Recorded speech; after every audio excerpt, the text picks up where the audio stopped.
बार धन के राजा कुबेर को अधिक धन होने का घमंड हो गया था और उन्होंने अपने धन का दिखावा करने के लिए धन के देवता कुबेर ने महाभोज का आयोजन किया। सभी देवताओं को एक एक करके अपने घर पर भोजन के लिए आमंत्रित करने का फैसला किया।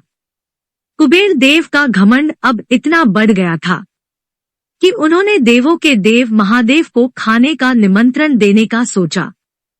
कुबेर ने अपना वैभव दिखाने के लिए भगवान शिव को सपरिवार भोजन पर बुलाने की योजना बनाई। कुबेर भगवान शिव को न्योता देने पहुंचे। भगवान शिव को कुबेर के घमंड का आभास हो गया था। शंकर भगवान ने सोचा कि कुबेर का घमंड तोड़ना पड़ेगा। भगवान शिव ने कुबेर से कहा कि मैं तो कैलाश छोड़कर नहीं जा सकता, इसलिए आप गणेश जी को ले जाएं, मगर ध्यान रखिएगा। गणेश जल्दी तृप्त नहीं होते। तब कुबेर ने अपने अहंकार में आकर कहा, मैं तो सबको भोजन करा सकता हूँ, तो गणेश जी को भी तृप्त कर दूंगा। कुबेर खुशी खुशी वहां से चले गए। महाभोज का दिन आ गया। सभी देवतागण कुबेर के घर पधारने लगे। भोलेनाथ की बात का मान रखते हुए गणेश भगवान कुबेर के महल में समय से कार्यक्रम में पहुंच गए। श्री गणेश की खातिर में कुबेर देव ने अनगिनत पकवान, भोजन स्वर्ण को माणिक्य, मोती और बेशकीमती रत्नों से निर्मित बर्तन में परोस दिया। गणेश जी ने खाना शुरू किया और बहुत देर खाने के बाद भी वो तृप्त नहीं हुए। भगवान गणेश ने सारा भोजन खत्म कर दिया।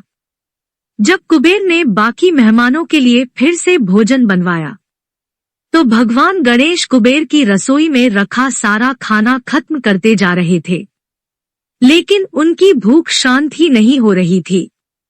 धीरे धीरे करके कुबेर के पास मौजूद सभी खाने की चीजें खत्म हो गई। तो उन्होंने भगवान गणेश से कहा, प्रभु और खाना आने में समय लगेगा, तब तक आप बैठ जाइए। इस पर भगवान गणेश ने कहा, अगर तुमने मुझे अभी भोजन नहीं दिया तो मैं तुम्हारे महल में रखी हर चीज खा जाऊंगा।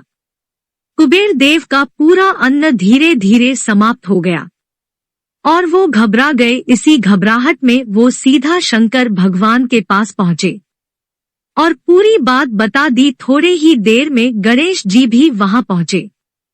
तब भोलेनाथ ने मां पार्वती से गजानन के खाने के लिए कुछ लाने को कहा और पार्वती मां तुरंत खाना ले आई, अपनी मां के हाथ से बना खाना खाकर गणेश भगवान का पेट तुरंत भर गया। यह देखकर कुबेर देव समझ गए और उनका घमंड टूट गया। उन्होंने भोलेनाथ से माफी मांगी और कभी घमंड न करने का संकल्प लिया। गजानन एक चमत्कारी देवता है और वो कोई भी कार्य सरल तरीके से नहीं करते। उनके हर कहानी में कुछ चमत्कार जरूर देखने को मिलता है। भगवान श्री गणेश ने बिना कुछ किए ही बहुत कुछ कर दिया था। उन्होंने इतनी आसानी से कुबेर देव का घमंड तोड़ा कि भोलेनाथ भी बहुत प्रसन्न हो गए थे। इस कहानी से हमें यह सीख मिलती है कि हमें कभी भी घमंड नहीं करना चाहिए। हम सब बहुत नादान होते हैं।